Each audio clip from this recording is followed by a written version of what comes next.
हो। ये पहली बार है मेरे मातृ कलीसिया के अन्य कलीसिया छोड़कर अन्य कलीसिया में, वो भी हिंदी में संदेश देना, ये मेरे जीवन का पहला अवसर है। यदि मेरे हिंदी में कोई उच्चारण की गलतियां हो तो प्रभु में मुझे सब भाई बहन क्षमा करें। और ये संदेश देने वाला और संदेश सुनने वाला नहीं, हम सब मिलकर परमेश्वर की वचन से कुछ सीखने की मौका परमेश्वर ने हमारे जीवन में, उसके लिए हम परमेश्वर को धन्यवाद कहें। और सही माध्यम से ये वचन जो हमें बताना चाहता है, उनकी गहराई तक जाकर आत्मा की सहायता से उन गहराइयों को समझे और उन्हें हमारा जीवन में पालन करने के लिए हमारे स्वयं ताकत पर निर्भर ना हो, परमेश्वर की ताकत पर निर्भर होकर हमारा आत्मिक जीवन आगे बढ़े। प्रिय भाई ने प्रार्थना किया, आत्मिक मन्ना हमें आज मिले। आज की मनन के लिए मत्ती रचित सुसमाचार उसका चैप्टर 8 1 से 4 वचन तक कोई भाई। मत्ती रचित सुसमाचार 8 चैप्टर 8 और उसका पहले से लेकर 4 तक। जब वह उस पहाड़ से उतरा तो एक बड़ी भीड़ उसके पीछे होली, और देखो एक कोढ़ी ने पास आकर उसे प्रणाम किया और कहा, हे प्रभु, यदि तू चाहे तो मुझे शुद्ध कर सकता है। यीशु ने हाथ बढ़ाकर उसे छुआ और कहा, मैं चाहता हूं तो शुद्ध हो जा। और वह तुरंत कोढ़ से शुद्ध हो गया। यीशु ने उससे कहा, देख, किसी से ना कहना, परंतु जाकर अपने आप को याजक को दिखा और जो चढ़ावा मूसा ने ठहराए हैं उसे चढ़ा, ताकि लोगों के लिए गवाही हो। वचन पढ़ने के लिए प्रिय भाई को धन्यवाद है और परमेश्वर इन वचनों के जरिए हम लोग सबको आशीष प्रदान करें। और ये 8वां जो चैप्टर जो होता है, जैसे जब इब्रानियों की किताब 11वीं चैप्टर जब पढ़ते हैं, उसमें हमको देखने को मिलता है जो विश्वास की सूरवीरों के बारे में। उसी प्रकार मत्ती रचित सुसमाचार इस 8वीं की जो चैप्टर जब हम पढ़ते हैं, विश्वास की फर्क को हम यहाँ अच्छी तरीके से देख सकते हैं। मत्ती रचित सुसमाचार में 5वीं 6वीं 7वीं अध्यायों में प्रभु यीशु मसीह ने स्वर्ग राज्य के उपदेश के बारे में बताकर पहाड़ से उतरा था। इनमें से कुछ बातों को मैं आपके सामने में रखना चाहता हूं। पहली बात एक बड़ी भीड़ उसके पीछे होली। दूसरी बात प्रणाम किया। तीसरी बात, यदि तू चाहे तो मुझे शुद्ध कर सकता है। चौथी बात, मैं चाहता हूं तू शुद्ध हो जा। और 5वीं बात, याजकों के दिखाओ और जो चढ़ावा मूसा ने ठहराया है उसे चढ़ाओ, ताकि लोगों के लिए गवाही हो। इन 5 बातों को थोड़ा थोड़ा परमेश्वर की पवित्र वचन बहुत गहराई से होता है। अगर एक वचन को भी हम गहराई से देखेंगे तो आज का पूरा दिन भी नहीं हो पाएगा। लेकिन कुछ बातों को मैं आपके सम्मुख में रखना चाहता हूं। पहली बात, जब प्रभु यीशु मसीह पहाड़ से उतर कर आया, एक बड़ी भीड़ उसके पीछे होली। पीछे होना बहुत बड़ा संभव नहीं होता, लेकिन सही माध्यम से, सही तरीके से, सही समझ के साथ सही चीजों को प्राप्त करने की इच्छा के आधार पर उन्हें पीछा करना है, वही पीछा करने का सही मतलब होता। मैं भी एक रोमन कैथोलिक परिवार से जन्म लिया था, जन्म से प्रभु यीशु मसीह को जानता था, लेकिन आज जो मैं प्रभु यीशु मसीह को जानता हूं उतना फर्क से नहीं जानता था। जिस चीज के लिए आज मैं प्रभु यीशु मसीह को पीछा करता हूं, उस प्रकार मैंने कभी भी मेरे जीवन में प्रभु यीशु मसीह को पीछा नहीं किया। मेरे प्रिय भाइयों बहनों, सही माध्यम से पीछा करना होता है, क्योंकि हम यहां देख सकते हैं एक भीड़, मतलब हजारों से भी अधिक जनों ने उनका पीछा किया था। लेकिन जब प्रभु यीशु मसीह के अंतिम समय में हम देख सकते हैं हजारों जनों ने चिल्ला कर कहा, क्रूसिफाई हिम, इन्हें सूली पर चढ़ाओ। इनमें से अनेक लोग उनमें भी हो सकते, इनमें से अनेक लोग उनमें भी हो सकते हैं, क्योंकि उसको सही नजरिया नहीं था। एक छोटी सी बात है, दूध हम सब हमारा घर में रखते, दूध एक दिन में खराब हो जाता ना, एक दिन में खराब हो जाता है। फिर उसमें से दही निकलता है, दही ज्यादा से ज्यादा 2 या 3 दिन रख सकते हैं। उसमें से मक्खन निकलता है, मक्खन जो होता है 1 हफ्ता तक भी रख सकते हैं ना काशीराम भाई, 1 हफ्ता तक, 1 हफ्ता से ज्यादा दिन भी रख सकते हैं। लेकिन उसमें से भी एक चीज निकलती है, घी, 500 साल से भी अधिक रख सकते हैं। केरला में जो वैदिक लोग हैं 1500 साल के पहले की घी को यूज करते हैं। बहुमूल्य चीज क्या हुआ? दूध हुआ कि घी हुआ? घी हुआ। शरीर बहुमूल्य चीज नहीं है, आत्मा बहुमूल्य चीज है। प्रभु यीशु मसीह को जो फॉलो करने वाले आत्मिक विषय के लिए उन्हें फॉलो करना है। हम छोटा सा झुंड हो सकते हैं मेरे प्रिय भाइयों, लेकिन हम सही माध्यम से उन्हें पीछा। हमारे पास भीड़ नहीं है बहुत, लेकिन हम पर्सनली व्यक्तिगत तौर से उस प्रभु को हमारे जीवन में अनुभव किए हुए और चक्कर देखे हुए, आत्मिक आशीष से हमारा जीवन में प्राप्त किए हुए, हमारा जीवन में कितने भी बड़े दुख तकलीफ आए हम भागेंगे नहीं, क्योंकि सही माध्यम से वो हमें क्या देगा हम जानते, सही माध्यम से वो हमें क्या देगा वो हम जानते हैं। और यहां जो मैं बताना चाहता हूं, विश्वास की पहली पहचान कैसा होता है मालूम है क्या? विश्वास एक पेड़ की तरह होता है ना, पेड़ की तरह होता है। एक छोटा सा बीज डाला जाता, लेकिन वो पेड़ बहुत बड़ा हो जाता। बीज डालने के लिए पहली आवश्यकता क्या है? एक जमीन आवश्यकता। जमीन के बिना आप आसमान में बीज नहीं डाल सकते, आसमान में पेड़ बढ़ा ही नहीं कर सकते हैं, आप कितना भी बड़ा ताकतवर क्यों ना हो, आप कितना भी बड़ा ताकतवर क्यों ना हो। वो है विश्वास की आधार क्या है, उसी को हम देख सकते हैं। जब वो पहाड़ से उतर कर आया बिना लक्ष्य से, जो एक भीड़ उसके पीछे कर रहा था उसे छोड़कर एक लक्ष्य के साथ पीछे आने के एक व्यक्ति तैयार था। एक कोढ़ी बीमारी से भरा हुआ एक आदमी था।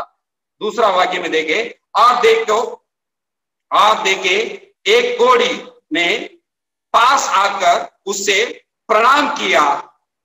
उसने प्रणाम किया। कोढ़ी बीमारी उसके जीवन में बहुत बड़ा बीमार है। अब सब जानते हैं कि कोढ़ी बीमार जो होता है शरीर के हर एक अंग को खा जाता है, लेकिन ये मुझे बहुत आश्चर्य किया हुआ एक शब्द है, उसने प्रणाम किया उसके सामने आकर। उन्होंने अभी तक जीवन में सुख नहीं पाया, बहुत बड़ा एक बीमारी की व्यक्ति है, उसके जीवन में बीमार है, फिर भी उसने प्रणाम किया, क्योंकि सही पहचानता हो प्रभु के बारे में। वो जानता था ये सर्वशक्तिमान परमेश्वर है। ये सुनी हुई बात है, सुनी हुई बात है, किसी से सुना होगा। सुनी हुई बात से विश्वास क्या है? Responding to the word of God. सुनी हुई बात को सही माध्यम से, हम सब गॉस्पेल सुनकर ही तो उद्धार में आते हैं, गॉस्पेल सुनकर ही तो उद्धार में आते हैं। सुनी हुई बात को मानना, उसके अंदर एक सही पहचान थी परमेश्वर को। प्रणाम किया, साष्टांग, वर्शिप किया। इंग्लिश में ऐसे लिखा, ही वर्शिप, मतलब उन्होंने परमेश्वर की ताकत को सही माध्यम से जानता था। और उतना ही काफी नहीं, अगली बात ही मैं आने वाला हूं। तीसरी वचन में देखें, यदि वह प्रभु यदि तू चाहे तो मुझे शुद्ध कर सकता है। परमेश्वर की इच्छा को प्रधानता दे रहा है। परमेश्वर की, यदि तू चाहता तो, उसने परमेश्वर की ताकत के ऊपर डाउट नहीं किया, बिल्कुल नहीं किया। वो जानता है परमेश्वर ताकतवर है, इसके पास ताकत है, मुझे सारा सब कुछ मेरे जीवन में देने की सामर्थ्य इसके परमेश्वर पर है, बिल्कुल उसने डाउट नहीं किया। लेकिन बोला यदि आप चाहे, the will of God has the power to control the power of God. परमेश्वर की ताकत का नियंत्रण करने का ताकत परमेश्वर की इच्छा में ही हो। परमेश्वर की इच्छा के अंदर ही परमेश्वर की नियंत्रण ताकत को नियंत्रण करने की ताकत है। जब हम काल्वरी सूली पर देखते हैं, दुनिया की नजर है एक बलहीन व्यक्ति एक दर्दनाक मौत के अंदर जा रहा है, लेकिन हम जानते हैं ताकतवर परमेश्वर का बेटा परमपिता परमेश्वर की इच्छा को पूरा कर रहा। He was controlling that power under the will of God. परमेश्वर की इच्छा के अनुसार पर अपने सारे ताकत को नियंत्रण कर रहा। अपने सारे ताकत को नियंत्रण कर रहा। आज भी हम प्रार्थना करने के लिए जाते हैं, परमेश्वर को इच्छा को नहीं पूछते, परमेश्वर को ताकत को हमारे हिसाब से नियंत्रण करने के लिए कोशिश करते हैं। हमारे हिसाब से, मेरे आवश्यकता के आधार पर उस ताकत पर, परमेश्वर की हर एक ताकत को नियंत्रण करने के लिए मैं कोशिश करता हूं। मैं अपने आप को नम्र कर परमेश्वर के पास ये नहीं बोलता हूं तू इच्छा है मेरे जीवन में काम करे। नियंत्रण की ताकत उसके आप पर क्या है, सही माध्यम से परमेश्वर की इच्छा क्या होती है। हर एक व्यक्ति के बारे में आत्मिक उन्नति होती है। हर एक व्यक्ति के लिए आत्मिक उन्नति को ही परमेश्वर चाहता। हर एक व्यक्ति आत्मिकता में उच्च स्थिर पर पहुंचे, उच्च स्थिर पर पहुंचे, स्वर्ग की बराबर, स्वर्ग में आने की योग्य बनकर आए। वही परमेश्वर की इच्छा है, आत्मिक उन्नति। यहां बैठे हुए हर एक व्यक्ति के लिए परमेश्वर की इच्छा है आत्मिक उन्नति। ये आत्मिक उन्नति को जब हम समझते हैं, वही परमेश्वर की इच्छा है। उसने क्या किया, पहले अपने इच्छा को कंट्रोल किया, अपने इच्छा को कंट्रोल किया और अपने जीवन को परमेश्वर की इच्छा के आधार पर करने के लिए उनके सन्मुख में समर्पित किया। हे परमेश्वर, तुम्हारी इच्छा को मेरे जीवन में पूरा करो। यही उस कोड़ी बीमारी, यही बोला था, मेरी इच्छा नहीं आपका इच्छा मेरे जीवन में पूरी हो जाए। हम गाने में भी गाते हैं, मेरी इच्छा नहीं आपकी इच्छा मेरे जीवन में पूरी हो जाए। अगर तीसरी बात, इसलिए हमारा जीवन में कभी भी परमेश्वर की इच्छा पूरा होना है तो क्या करना चाहिए। रोमियो की किताब 12वीं अध्याय की 1 और 2 पढ़कर देख लेना, चाहे हमारे साथ पढ़ लें, अभी पढ़ लें। रोमियो की किताब 12वीं चैप्टर 12 1 और 2। इसलिए है भाइयों, मैं तुमसे परमेश्वर की दया स्मरण दिलाकर विनती करता हूं कि अपने शरीर को जीवित और पवित्र और परमेश्वर को भावता हुआ बलिदान करके चढ़ाओ, यही तुम्हारी आत्मिक सेवा है। इस संसार के सदृश ना बनो, परंतु तुम्हारे मन के नए हो जाने से तुम्हारा चाल चलन भी बदलता जाए, जिससे तुम परमेश्वर की भली और भावती और सिद्ध इच्छा अनुभव से मालूम करते रहो। प्रभु की इस बहुत अद्भुत वचन है। प्रभु की धन्यवाद हो, प्रिय भाई को भी धन्यवाद है। बहुत अद्भुत वचन है। परमेश्वर को इच्छा को जानना है तो पहले क्या करना पड़ेगा, 2 स्टेप में उसने बताया। अपने शरीर को बलिदान के रूप में परमेश्वर के सन्मुख में समर्पित करना है। मतलब फुल कंप्लीट तरीके से आपको एक आत्मिक जीवन चला। वो आत्मिक जीवन किस प्रकार होगा, दुनिया के हिसाब से नहीं होगा, एक नयापन के हिसाब से आपका जीवन आए। शरीर की सारे अभिलाषाओं को काल्वरी सूली पर प्रभु के साथ चढ़ा दिया जाना और दुनिया में प्रभु की इच्छा के अनुसार दुनिया के हिसाब से नहीं चलना और नया माइंड के आधार पर, नया बुद्धि को रिन्यू करना है, माइंड को रिन्यू करना है। यहां से पाप चलता नहीं। काफी कभी कभार हमारा करने का क्रिया भी चल जाता है, दिल भी ठीक हो जाता है, लेकिन यहां क्या नहीं होता, कचरा भरा हुआ ही रहता। 99% कचरा यहाँ भरा हुआ रहता, क्योंकि हमारा सोच को साफ करना बहुत जरूरी होता है। यहां से शुरुआत होता है, फिर यहां आता है, फिर वो हमारे कर्मों से बाहर आता है, हमारा कर्मों से बाहर आता है। माइंड को रिन्यू करना, हमारे माइंड को ही रिन्यू करना। इस प्रकार हम दुनिया के हिसाब से चले बिना प्रभु के हिसाब से चले। और एक काम करेंगे, एक फैक्ट्री में आप काम करते हो, मान लो एक फैक्ट्री में काम करते हो, 100 का 100 लोग में 95 लोग अविश्वासी है।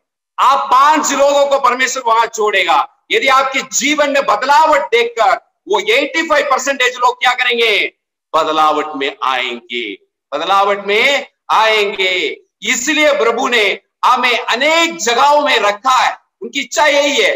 शुरू में किसी को छोड़ रखा है, रायसिंह नगर में किसी को छोड़ रखा है, झुंझुनू में किसी को छोड़ रखा है, अमेरिका में किसी को छोड़ रखा है। उसका छोड़ रखने का मतलब यही होता है, हम संख्या में कम क्यों ना हो, लेकिन हम इस दुनिया में बदलावट लाने के लिए आत्मा में जीने वाला आत्मिक संतान है। आत्मरूपी परमेश्वर का आत्मिक बदलावट दुनिया को लाने के लिए हमें दिया हुआ। पौल कहता है you are a pattern of gospel. जो गॉस्पल वो प्रीचिंग करते हैं उसका पैटर्न, उसका फॉर्मूला हमारा जीवन है। हमारा जीवन के जरिए परमेश्वर समाज को कुछ दिखाना चाहता है। देख, इसके अंदर में यह बदलावट लाया, इनको देखकर तुम भी बदल जा, मेरे पास आओ। यदि हमारे जीवन में बदलावट नहीं है तो हमारे अंदर परमेश्वर को काम करने के लिए हमने अभी तक दिया नहीं। हमारे अहंकार से हम अपनी मतलब से काम करते जा, इसमें अनेक चीजें आ जाती, अनेक चीजें आ जाती। अहंकार, मैं जो होता ना, ये कटना चाहिए मेरे प्रिय भाई बहन। ये मैं कटता नहीं।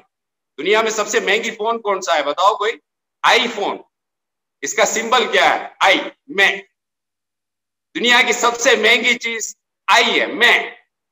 जो मैं कहता है वो कभी भी परमेश्वर को अपने अंदर से काम करने नहीं दे। इस मैं को काटना है, अपने आत्मा से काम करना है। ओके, परमेश्वर आपको सहाय। उसके बाद में 14वीं बात बोलता हूं, मैं चाहता हूं तू शुद्ध हो जाओ। इमीडिएटली प्रभु ने नहीं बोला कि कल शुद्ध हो जाएगा, परसों शुद्ध हो जाएगा। आत्मिक शुद्धि जो होता ना, उनको तो शारीरिक शुद्धि दिया था। वो शरीर खराब हो गया था, शरीर क्या होता है उसको तुरंत शुद्ध किया था। लेकिन हमारी तरफ से अगर हम देखेंगे तो शारीर की नहीं, आत्मिक शुद्धि। परमेश्वर आत्मिक शुद्धि में देर नहीं करता, कभी भी देर नहीं करता। यदि आप बोलेंगे हे प्रभु शुद्ध करो, तुरंत शुद्ध करता है। Is not going to wait for a minute, एक मिनट के लिए भी। यदि हमने गलती किया, तुरंत परमेश्वर के पास गया, कन्फेस किया, प्रभु मैंने ये गलती किया, मुझे शुद्ध होना है इससे, तुरंत शुद्ध करता है, तुरंत ताकत देता है उस पाप से हमें बाहर आने के लिए। ये नहीं बोलता है कि 10 दिन के बाद में आ जाओ, 15 दिन के बाद में आ जाओ, धीरे धीरे मैं शुद्ध करूंगा। नहीं, तुरंत शुद्ध करता है। बस हमें इच्छा होना चाहिए कि तुरंत शुद्ध होने की, तुरंत शुद्ध होने के लिए, किसी भी गलती को तुरंत छोड़ने के लिए हमें इच्छा होना चाहिए। और परमेश्वर की इच्छा है कि हर एक व्यक्ति आत्मिक शुद्धता के साथ उनके साथ रहे। और उसके बाद में प्रभु यीशु मसीह ने उसको 2 काम करने के लिए बोला था। क्या काम है? तो 4th वचन पढ़े, 4th वचन कोई पढ़े, 8वीं का 4th वचन। यीशु ने उससे कहा, देख, किसी से ना कहना, परंतु जाकर अपने आप को याजक को दिखा, और जो चढ़ावा मूसा ने ठहराया है उसे चढ़ा, ताकि लोगों के लिए गवाही हो। 2 बात बताया प्रभु यीशु मसीह ने। एक बात ना करने के लिए बताया और कुछ बातों करने के लिए बताया। एक बात क्या नहीं बताया? लोगों को मत कहो, लोगों को पब्लिकली मत कहो, वो बात छोड़ दें। अभी जो मैं आपको बताना चाहता हूं, याजकों के दिखाओ और जो चढ़ावा पूरा मूसा ने ठहराया है उसे चढ़ाओ, नियमों के आधार पर जियो। यही एक बात वचन है। पुराने नियम में कोई बीमारी शुद्ध होने से उनको मंदिर में जाकर कुछ चढ़ावा देना पड़ता था। किसके सामने? महायाजक के सामने कुछ चढ़ावा देना पड़ता था। लेकिन नया नियम में हमने नियम से शुद्धि नहीं किया गया, प्रभु यीशु मसीह की काल्वरी सूली के उस बलिदान के आधार पर हमें शुद्धि किया गया। उनकी पवित्र पुण्य में शुद्धि, नियमों को प्रभु के जरिए मिला हुआ उस नया नियम को हमारे जीवन, नया नियम को लोग सोचते हैं पुराना नियम हल्का है। नहीं, पुराना नियम से भी बहुत कठिन है नया नियम। नया नियम बहुत कठिन है। पुराना नियम में खून करने से पाप होता था, नया नियम में तेरे भाई के विरोध सोचने से पाप चढ़ जाता। खून करने से पाप होता था, यहाँ भाई के बारे में कुछ गलत सोचने से पाप चढ़ जाता था। व्यभिचार करने से होता था पुराना नियम में। नया नियम में औरत के बारे में गलत सोचने से ही पाप हो जाता। High standard of the law. प्रभु यीशु मसीह ने दुनिया को हल्का, नियम को हल्का नहीं दिया, ऊंचा नियम दिया। क्यों? क्योंकि वह हमारा ताकत से कभी पूरा नहीं हुआ, उनकी ताकत से पूरा। पवित्र आत्मा के आधार पर अगर हम जिएंगे, कितना भी पुराना नया नियम कठिन हो, उसको पालन करने की ताकत परमेश्वर अपने आत्मा के जरिए हमारे जीवन में देता है। सो पहली बात है उनकी हर एक नियम को मानना है। अब दूसरी बात वो कह रहा है, क्या कह रहा है? गवाही जीवन, गवाही जीवन। अब इनमें से काफी प्रिय भाई लोग पुलिस से भी अरेस्ट किए। जब गवाही जीवन होता है ना, ट्रायल्स आता है जीवन में, बहुत तकलीफें आने लगती है। जब आप प्रभु के लिए खड़ा हो जाए, देखिए आपकी काम करने का स्थान हो सकता है, या आपकी गांव हो सकता है, या आपके रिश्तेदारों के बीच में हो सकता है, जरूर आपके जीवन में तकलीफें शुरू हो जाए। गवाही जीवन, गवाही जीवन कैसा बनता है? शब्दों के जरिए, प्रोक्लेम द एवेंजेलिकल वर्ड, प्रभु के बारे में बताने से, और जो आप बताते हो उसके आधार पर आपका जीवन भी होना है। जो मैं बताता हूं उसके आधार पर मेरा जीवन नहीं होता है, सफलता नहीं होता। जो मैं कह रहा हूं वो मेरे जीवन पे होना चाहिए। जब आप करेंगे आपके लिए दुश्मने खड़ा हो जाए, बहुत दुश्मने खड़ा हो जाए। इतिहास में मेरे प्रिय भाइयों, आज तक तकलीफों में गुजरा हुआ एक धर्म, एक मार्ग, ईसाई मार्ग। जब जब तकलीफ उठा तब तक इसने महान रूप से बढ़ोतरी की। जब जब इनके जीवन में तकलीफ नहीं हुआ, खत्म हो जाता। हमारे जीवन में जितने भी तकलीफ हो, प्रभु को हम फॉलो करें। सो इन वचनों से हमने सीखा था, यदि आपके विश्वास बढ़ना है तो मिट्टी मजबूत होना चाहिए। परमेश्वर की इच्छा को जानना बहुत जरूरी होता है, उसके आधार पर आपकी जीवन होना चाहिए। परमेश्वर की इच्छा है कि आत्मिक शुद्धि, और जब आप चाहते हो तुरंत परमेश्वर आपकी आत्मिक शुद्धि करता है। आत्मिक शुद्धि का मतलब आप एक नया जीवन जीना है, दुनिया के हिसाब से नहीं जीना है, प्रभु की बताए हुए रास्ते पर जीना है। जब आप प्रभु की बताए हुए रास्ते पर जिएंगे, दुनिया में दुख तकलीफें जरूर, लेकिन एक बात है, कालवरी सूली सारे दुख तकलीफों का जीत, उसने जीता, हारा नहीं। हारा हुआ परमेश्वर को नहीं हम आराधना करते, जीता हुआ परमेश्वर को आराधना करते हैं। अपने आप को बलिदान देते हुए, अपने आप को बलिदान देते हुए जीता है, और आप लोग सब उसका गवाही हो। अलग अलग जगहों में प्रभु की बलिदान को याद करते हुए उनका गवाही बनकर जी रहे हो। जीवन में जब तकलीफ आता है, उस परमेश्वर को याद करें, वो सारे तकलीफों से आपको मुक्त करेगा और मन में शांति भी देगा। परमेश्वर वचनों के जरिए हम सबको आशीष। धन्यवाद।